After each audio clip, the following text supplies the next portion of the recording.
welcome back. Okay, Chef Peter, what are the final steps? We're ready to eat. So we worked on this. Now you have basic grits. If you wanted to make cheese grits, this is the time to do the cheese. Ooh. My kind of secret ingredient is I like to take cream cheese. So I just took it and I just kind of diced it up a little bit. And it's going to add a lot of creaminess. And, you know, in cream cheese, you get a little bit of tartness. Mm-hmm. So we're going to add that. So that's just going to melt in there. So I have some butter melted. I like to put a little bit of olive oil in there because it keeps the butter from burning. Mm-hmm. So you can cook it on high heat. So I like a little tasso. But if you don't have tasso, you can use whatever kind of smoked pork product you like. Sometimes at home I might have andouille, so I'll use, you know, andouille or smoked sausage. Or if you don't want any, you can leave it out.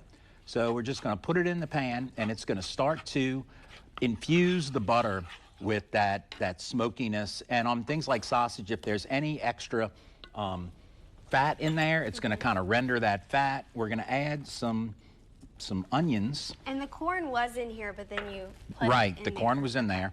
So that's the great thing about a nonstick pan, because all you have to do is just give it a little wipe. You don't have to like put it in the dishwasher to go between, yes, you know, to go between dishes like that. So we're going to add a little bit of onion, and then I have some garlic. And I was hoping my stove was going to heat up a little faster, but we're going to add that. So the onions only take a minute or so to cook because we're not trying to get color on them. We're just trying to get them to sweat a little bit and turn clear. Mm-hmm. So while that's going, I have some great Gulf shrimp. Ooh, so that's my preference, is Louisiana Gulf shrimp. You have to search for them a little bit and read those labels. But I have some Creole seasoning here. This is Creole seasoning we make in the restaurant. So I just like to season the shrimp just a little bit with that Creole seasoning. Mm. And again, now we're going to put them in here. Now, normally, if my pan's a little bit hotter, it's only going to take like 2 minutes. Those big shrimp, you might think, oh, they're going to take so long to cook. They actually don't take a long time to cook. They cook really quickly. And the cool thing about shrimp is they come with their own built-in thermometer. Mm-hmm. So they're going to turn pink when they're ready. Oh. And I think the biggest mistake people make when cooking shrimp is they overcook shrimp. Mm-hmm. Now, I'm using some fresh rosemary in here. You know, obviously as a chef, I prefer fresh herbs. And a little trick I tell people is, mm-hmm, if you want to go to the store, instead of buying the packet of fresh herbs, a lot of times they sell the plants right out front. You can go buy that little rosemary plant, take off a stem or two, and then just stick it in your kitchen window. And I don't know if you're like me, but like at my house, then my wife ends up watering it and taking care of it. And then if it grows, then we take it and plant it outside. And now every time I need it, I just go outside and grab that fresh herb, and it's ready to go. Yeah, you probably free herbs. There you go. Now in the first segment, when we did the grits, we did chicken stock. And so, you know, a lot of people, and it's perfectly fine to do this, you can just go to the store. I like bone broth, but you can get the little chicken broth, you know, in those, I call them the paper cans. Yeah. And you can get those. Now we're going to add some tomatoes here.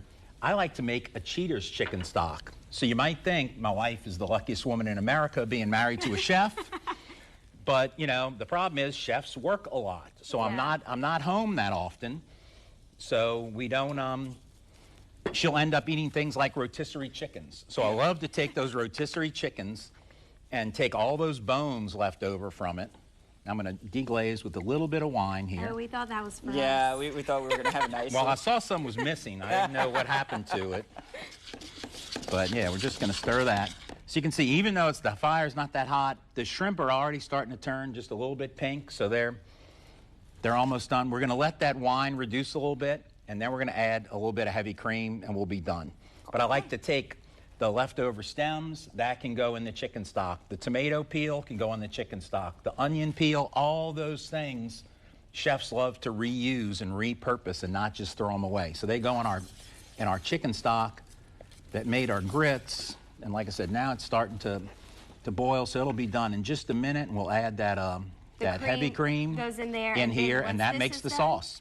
We throw it all in the grits? Well, we're going to put the grits in the plate, and then we're going to put the sauce around it, and it'll be ready in just a minute. Smells Nice. delicious. Smells great. Whenever you first poured the wine, you know, usually you're smelling the seafood, all the seasonings. I smelled the wine early this morning. This is great. So a lot of times people freak out a little bit about the wine. Oh, what kind of wine do I have to use? It's not about the wine. It's about the acidity that wine adds. Because if we just added the vegetables, the shrimp, and the cream, the sauce would be what I call flabby and kind of heavy. But we add that. If you didn't have wine or you're not doing wine, you could add some lemon juice or some vinegar or something else to add some acidity so you give some balance and structure to your sauce. Nice. Otherwise, it's going to be kind of heavy and flabby. But you can see those shrimp are almost done. So we'll wait for it to finish cooking, but in total it takes about 20 minutes to make this? 20 minutes just for this. I mean, generally okay. 5 minutes just for the sauce. Because those shrimp cook really fast. So less than 30 minutes if you want to make this at home. We'll have the full recipe on our website, klfy.com. Thank you so much, Chef Peter. Great, my pleasure. All right, we'll have more passe after this.